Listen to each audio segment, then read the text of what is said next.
Zavala, this is Osiris. I promised you updates, so here we are. There's not much to tell. Mercury, Mars, Io, and Titan are gone.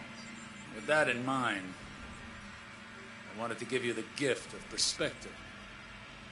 I'm sending you an artifact, long kept in the care of my followers. It is of Hive origin, a fang of Zivor Wrath, sister to the taken king, Oryx.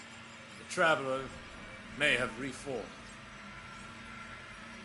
Until it acts, understanding the darkness is our best chance at defeating it. Perhaps in this relic there is a real, tangible hope, not just empty promises.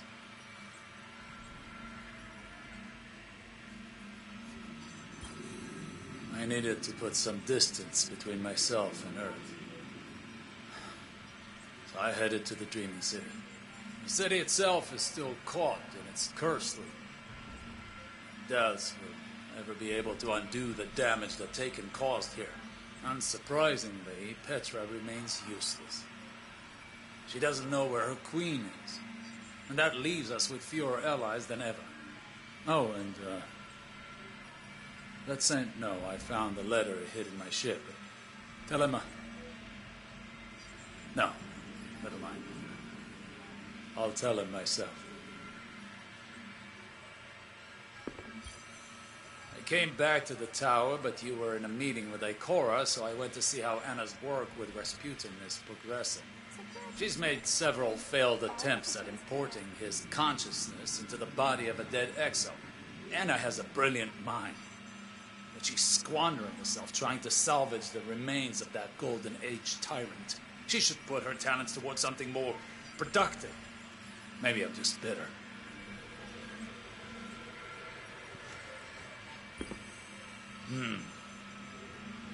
The orbital path of Nessus has changed.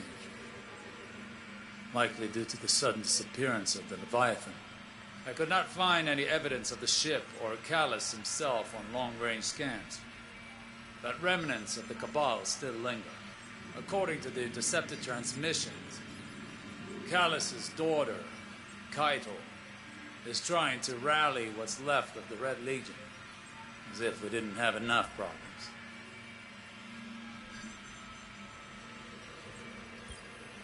I'd gone to the reef, hoping to find insight into Keitel's agenda among the Cabal there. Instead, I found something else. There's a strange new presence here. It grows as an organic technology, like a small tower. There are Cabal gathered around it, enraptured by something I could not perceive. Perhaps their own desperation or madness. A long-range scan of the structure was inconclusive, save for confirming it was of Hive origin. I need to determine whether it is just delusion attracting the Cabal, or something more.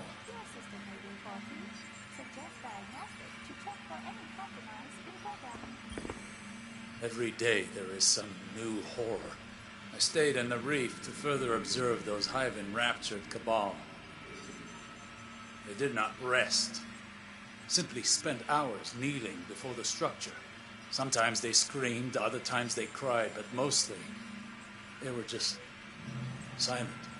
They left come morning, wandering out to the fringes of the shore. I decided to examine the structure more closely,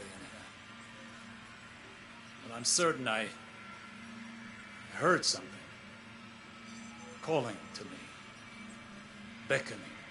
Sagiro convinced me not to perform any further investigation for the time being.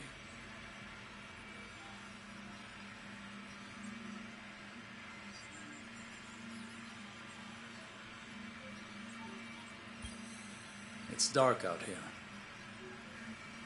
I sometimes forget how isolating deep space is.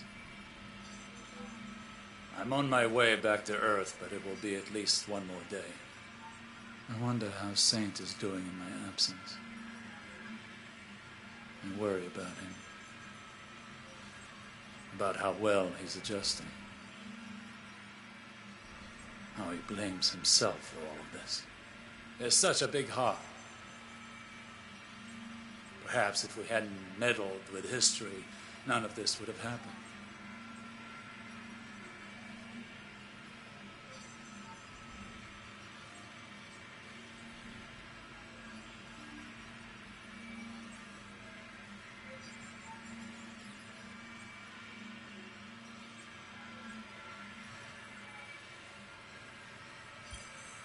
Sagira initiated a long-range scan as we were entering Earth's orbit, looking for signs of that same hive structure we discovered at the reef. Call it intuition. There are more of them on the moon. I went to speak to Eris to seek her counsel as an expert on the hive's witchcraft, but I could not find her. Perhaps you know where she is?